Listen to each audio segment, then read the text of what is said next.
It's summertime, and that means Derrell's been on adventures. And Derrell, you've been all over the country. How do conditions look where you've been traveling? Well, over the last month or so, I've traveled from here up through Wyoming into Montana, a little bit over in Idaho, and then back across Nebraska on the way home. I guess the word that comes to mind, of course, is green. We've had lots of moisture. Forage conditions look very good in many places. So much so that hay production has been a challenge, and that's probably the biggest thing I've seen. Hay production's been delayed in many cases because of excess moisture. Challenges getting it up, both quantity and quality is going to be a little bit of an issue. Corn conditions that I've seen in central and western Nebraska vary a lot from just above knee high to shoulder high. So we're going to see a widely variable corn crop as we reach or move towards maturity here later in the summer. As we are here in the southern Great Plains, it is green and they're cutting hay right now. Do you think that hay stocks will remain, moderate throughout the season? There's a lot of concern right now about hay conditions. We started the year with very low hay stocks nationally, and the dairy industry is probably the first to be concerned. They're concerned about both quantity and quality of hay, and there have been lots of challenges in many regions in terms of hay production.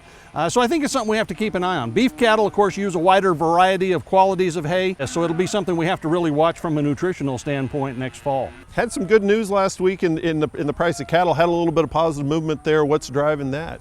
Well, I think there's several things going on again. This cattle market's kind of trying to find some direction. Some of it's coming out of the fact that both the live and feeder cattle futures have gone through a fairly serious correction, arguably a little bit overdone, so it was probably time for a little bit of bounce in that.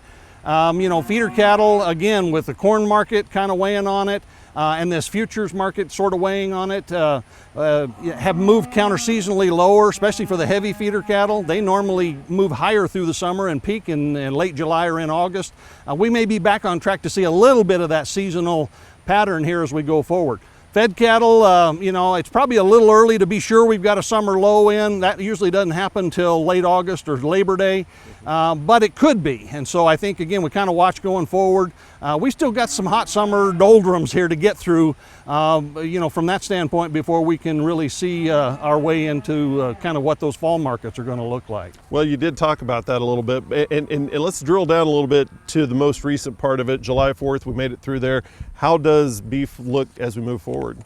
From a demand standpoint, it's also been a bit of a challenge and certainly an unknown this year. By and large, we have not had good grilling weather this year. Summer seems to finally be here, but it's only just recently arrived. So, box beef prices peaked early in April, dropped seasonally, and they're normally dropping this time of the year. And actually, they're a little bit above where they were last year at this point in time, at least for choice prices. Select prices have weakened more. We've got a counter-seasonally larger choice select spread going on right now. So again, there's a lot of uncertainty. The latest trade data was generally positive. Exports were about equal to last year for the first time this year, not being lower. But again, on a product by product basis, there's still a lot of uncertainty about what's going on in those markets. So I think all of these cattle and beef markets are kind of looking for a little sense of direction here through the heat of the summer. Globally speaking, is there any opportunity for growth in the beef markets? Well, I think all of the protein markets are still waiting to kind of see how the situation in China plays out with African swine fever. Clearly, there's going to be a deficit of protein in China.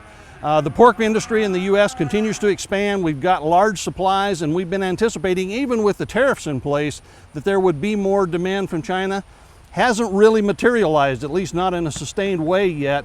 So we've got some extra pork weighing on the market right now in the U.S. Wholesale pork values are weakening. That's probably adding some pressure. That said, at some point in time, there is going to be more direct and indirect opportunities for protein markets, including beef, as a result of the situation in China. Okay, thank you very much. Derrell Peel, Livestock Marketing Specialist here at Oklahoma State University.